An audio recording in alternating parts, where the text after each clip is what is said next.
इस आइडिया को सबसे पहले 1987 में राजीव गांधी जी के द्वारा लाया गया था। 1987 से लेकर आज तक लगभग 35 साल हो गए। आइडिया को आज बिल के रूप में परिवर्तित होने में 35 साल लग गए। हम बड़े उत्साहित थे कि भारतीय जनता पार्टी की सरकार ने इस बिल को लेकर आया है, लेकिन जब इस बिल के अंदर में देखा तो हमें यह पता चला यह बिल तो धोखा देने वाला बिल है, महिलाओं को बेवकूफ बनाने वाला बिल है।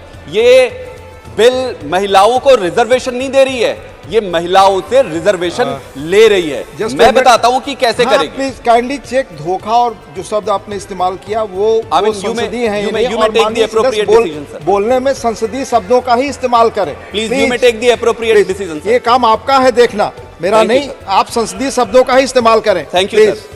तो जिस तरीके से बहुत सारे जुमले दिए गए, ये भी उन जुमलों में से अगला जुमला है। जुमला दिया गया 18 करोड़ जॉब मिलेगा, कुछ नहीं मिला, जुमला निकला। किसानों के फसल को दुगने भाव मिलेंगे, जुमला निकला।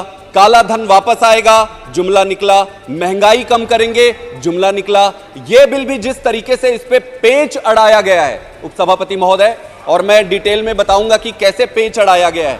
इस पेच जिस तरीके से अड़ाया गया है, ऐसा लगता है कि यह भी मात्र एक जुमला साबित होने वाला है। अमृतकाल एक बहुत अच्छा नाम है, सुन के अच्छा लगता है कि अमृतकाल में कौन नहीं रहना चाहेगा। अमृतकाल में, अमृतकाल एक संभावनाओं का समय हो सकता था, अपार संभावनाओं का समय हो सकता था। यंग नेशन है, एजुकेशन है, सब कुछ है, बहुत अच्छा कर सकते थे, लेकिन संभावनाओं को जिस तरीके से स्लोगन में और जुमले में बदल दिया गया है, यह दुर्भाग्य है इस देश का और दुर्भाग्य अमृतकाल का, जो राइटली डिजर्व करता है इस समय। सभापति महोदय, महिलाओं की सुरक्षा से संबंधित दिल्ली सरकार ने जो काम किए, सीसीटीवी लगाए, किसी भी देश के, विश्व में किसी भी देश के नेशनल कैपिटल में जितनी सीसीटीवी लगे उससे ज्यादा लगे। आप देखेंगे कि बसों में बस यात्रा फ्री किया गया, बसों में मार्शल लगाए गए। तो जब जब आपको अपॉर्चुनिटी मिलती है, जब जब संभावना मिलती है, आप उसका कैसे उपयोग करते हैं, यह दिखाता है आपकी नियत को, और यह स्पष्ट करता है कि आपके कर्मों और करनी और कथनी में कितना फर्क होता है।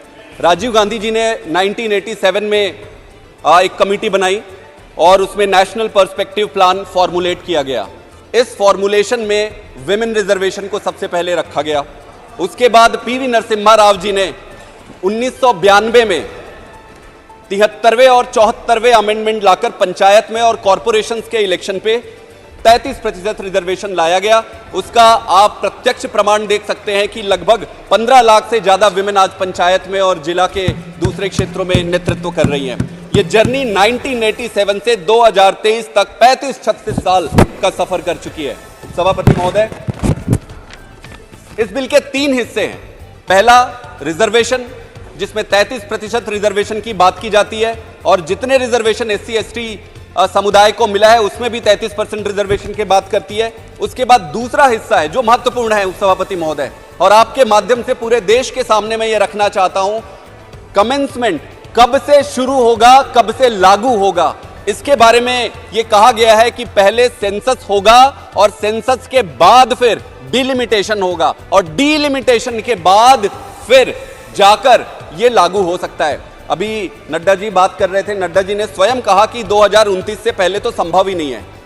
संभव है कि अगर बीच में 1-2 अड़चने आ जाए तो ये आगे भी कितने साल जाएंगी किसी को नहीं पता। इसका मतलब ये है कि आज जिस बिल को हम डिबेट कर रहे हैं, आज जिस बिल को पास करने के लिए सारे इकट्ठे हुए हैं, उसके भविष्य का किसी को कोई अंदाजा नहीं है। तीसरा पक्ष इसमें है रोटेशन का।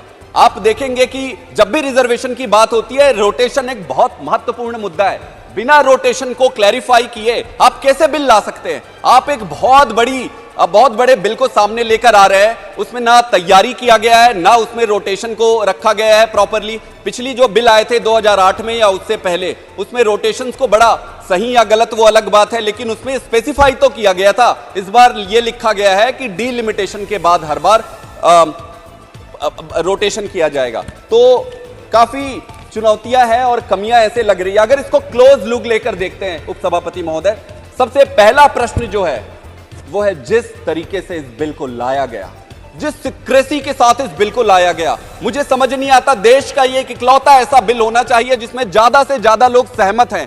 इस बिल में सिक्रेसी की क्या जरूरत है? इसमें तो सारे लोग सहमत हैं।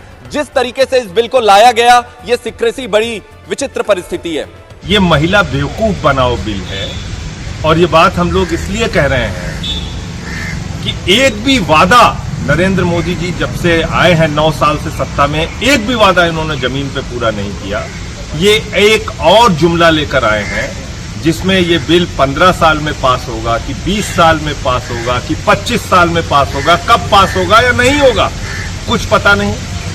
अगर आप महिला आरक्षण बिल लागू करना चाहते हैं, आम आदमी पार्टी पूरी तरीके से महिला आरक्षण बिल के समर्थन में है, लेकिन 2024 में लागू कीजिए। आप कह रहे हैं हम 2035 में लागू करेंगे, 2040 में लागू करेंगे, 2045 में लागू करेंगे। इस देश की महिलाओं को आपने बेवकूफ समझ रखा है। महिला विरोधी भारतीय जनता पार्टी ने एक और जुमला महिला आरक्षण बिल के नाम पर सामने रखा है। इसको इस देश की महिलाएं, राजनीतिक पार्टियां इस चाल को, इस चुनावी चाल को सब समझ रही हैं, और इसलिए हम ये कह रहे हैं कि अगर मोदी जी